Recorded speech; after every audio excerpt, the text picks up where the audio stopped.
Good morning guys. Kasabong Luzon Visit Mindanao, wala na sa inyo aking mga followers, aking mga viewers, aking subscribers dito sa aking channel YouTube Kaleo Kasabong TV.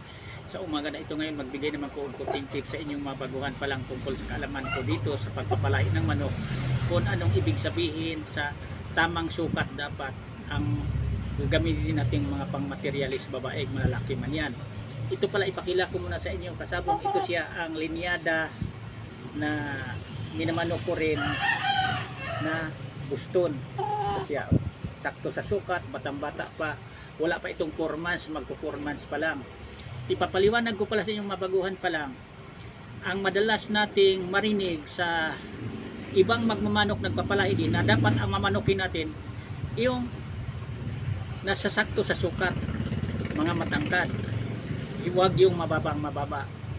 Pero ipapaliwanag ko rin sa inyong mga baguhan pa lang na doon tayo maniwala, doon din tayo bumabase sa gamitin nating materialis na hanggang doon lang tayo sa saktong sukat, tama sa tindig lang. Huwag na tayong sumubra din na matangkad na ang gagamitin nating pang materialis, kasi hindi na rin maganda sa isa ka manok, lalo na kung gagamitin nating pang personal na panglaro. Ang manok natin hindi na rin yan balansyado kapag sobrang tangkad naman, magsubra naman. Doon lang tayo sa sinasabi nga sakto sa sukat, tama lang sa sukat. Huwag na naman tayo sa mababang mababa, huwag naman tayong sumubra sa tamang sukat. Kung matangkad na kasi ang isa ka manok, hindi na rin maganda yan kung gagamitin natin panglaro. Madalas na rin yan siya na napilayan. Yan ang totoo din dyan. Dapat hindi tayo lalayo sa sinasabing nasa saktong sukat lang ang dapat mamanukin natin. Yan ang ibig sabihin noon na dapat hindi tayo magpapalahi ng mababang mababa dahil argabyado tayo pagdating sa laro, tapos wag naman yung sobrang tangkad naman, over naman din yon. Mas maganda lang, palagi lang natin intindihin na ang piliin natin ng pangmaterialis para ang magiging mga anak, ang resulta din sa mga tindig nila nasa tamang sukat. Yan ang binabasihan ko sa aking pagpapalahig manok, na hanggang sa tamang sukat lang ako. Hindi na rin ako nagmanok ng sobrang tangkad naman. Hindi na rin kailangan yon. Hindi naman ang laro sa manok, hindi naman basketball na kailangang matangkad. Yan ang totoo dito sa pagmamanok. Kasi ang manok kung nasa tamang sukat sa tindig niya, kung mag-out magbinta tayo, madaling magustuhan, madaling mabilihan kapag sakto sa sukat. Pero ang minamanok natin, kung sobrang mababang mababa yan, walang pinagkaiba din sa mamanukin natin na gagamitin nating materialis na padamihin, yung matangkad na matangkad. Ang sobrang tangkad na manok, walang pinagkaiba na rin yan sa mababang mababa. Hindi ka na rin yan madaling makapagbinta kung ang manok mo sobrang matangkad naman. Kapag ang manok mo sobrang mababa, ganun din, hindi rin mabili yan. Bihira lang ang bumibili sa ganung mga sukat na sobrang mababa at saka sobra namang matangkad na matangkad. Dapat dito lang tayo sa sinasabi nga nasa tamang sukat lang.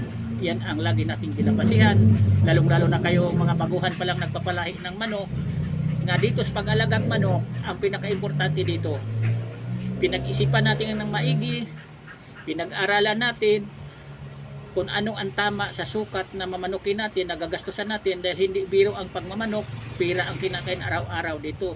At saka nagtaasa na ang presyo sa bilhin sa vitamins o feeds na pagkain sa ating alagang manok. Doon tayo malulugi kapag ang mamanukin natin sobrang mababa o hindi naman mababa.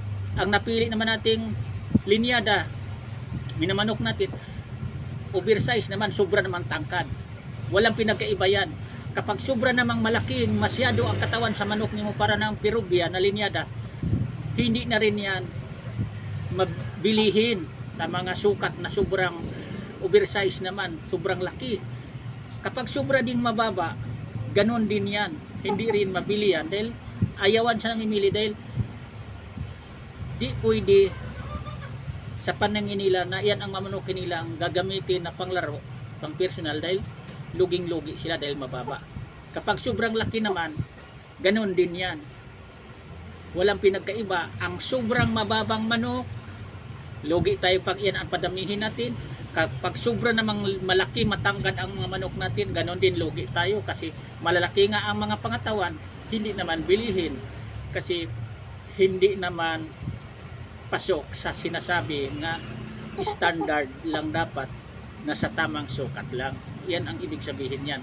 Yan lang, sana mayroon kayong kunting mapulot o matutunang mga baguhan pa lang tungkol sa kaalaman ko sa pag-alagang manok. Ibinabahagi ko lang to sa inyong mga baguhan, nisishare ko lang para nga kung mapanood nyo ang aking content video, mayroon kayong kunting mapulot matutunan na gagamitin nyo sa inyong pagpili sa gagamiting materialis, parang hindi kayo lugi sa ginagastos niyo sa pang araw-araw, dahil araw-araw pira ang kinakain nito ating mga alagang manok.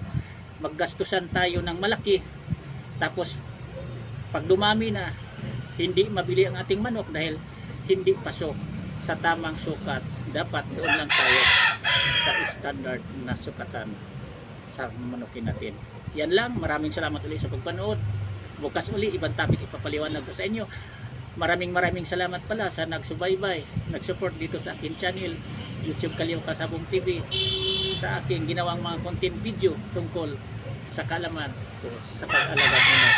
Yan lang, bukas uli, bye bye.